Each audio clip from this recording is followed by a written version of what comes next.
నమస్తే. నేటి ప్రధాన వార్త: ప్రభుత్వాన్ని అస్థిరపరిచే కుట్ర. రాజకీయ పార్టీలు, ఉద్యోగ సంఘాలను రెచ్చగొడుతున్నాయి. విపక్ష నేతల చేతుల్లో పావులు కావద్దు. అనా పైసా అప్పు పుట్టట్లేదు. ఢిల్లీ వెళ్తే అపాయింట్మెంట్ ఇవ్వట్లేదు. రహదారులు వేయడం కాదు, గుంతలు పూడ్చేందుకు డబ్బులు లేవు.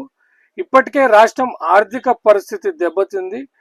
పోలీస్ అవార్డుల కార్యక్రమంలో సీఎం రేవంత్ రెడ్డి స్పష్టీకరణ. మొత్తానికి సీఎం రేవంత్ రెడ్డి గారు కుండ బద్దలు కొట్టినట్టు మాట్లాడండి. మొత్తం వాళ్ళు గత గవర్నమెంట్ అప్పులు చేసిపోయింది, నా దగ్గర ఒక్క రూపాయి కూడా లేదు, మీకు ఇప్పుడు ఏది పెంపు కానీ ఏది కానీ మేము ఇచ్చే పరిస్థితుల్లో లేదని స్పష్టం చేసి మాట్లాడారు రేవంత్ రెడ్డి గారు.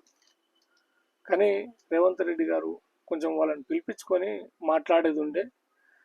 కుండ బద్దలు కొట్టినట్టు ఒకటేసారి ఇలా అనడంలో అవతల పార్టీలకు ఊతమిచ్చే విధంగా ఈ యొక్క వాక్యాలు ఉన్నాయి. ఎందుకంటే ఉద్యోగ సంఘాలు అడగడంలో న్యాయం ఉన్నది. వాళ్ళకు వచ్చే పింఛని డబ్బులు కావచ్చు, లేదంటే రిటైర్మెంట్ అయ్యే వాళ్ళ సెటిల్మెంట్ అమౌంట్ కావచ్చు, వాళ్ళకు పెంపుదలకు సంబంధించిన వాళ్ళకు ఏవేవైతే వాళ్ళ డిమాండ్స్ ఉన్నాయో అవి ఒకసారి పిలిపించి మాట్లాడితే వింటుండేనేమో. సరే, ఆ ఉన్న పరిస్థితి వాస్తవమే. గవర్నమెంట్ దగ్గర మిగులు బడ్జెట్ లేక బాధపడుతున్నటువంటి మాట అయితే వాస్తవమే. కానీ ఇలా మాట్లాడడం వల్ల గవర్నమెంట్ అభద్రతలోకి నెట్టవేయబడుతుందేమో అన్నట్టు ఉంటుంది. అయితే ఈరోజు న్యూస్లో మొత్తం ప్రధానంగా వార్త,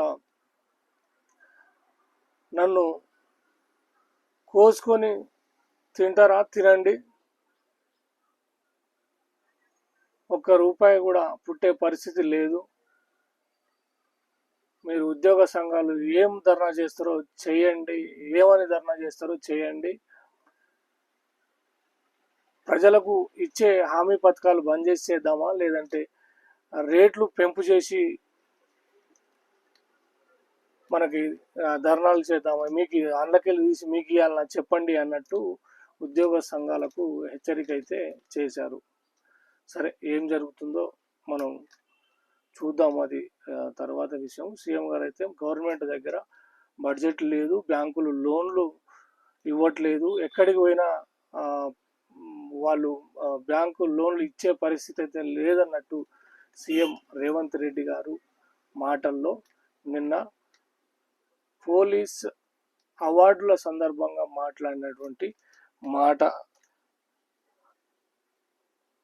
అయితే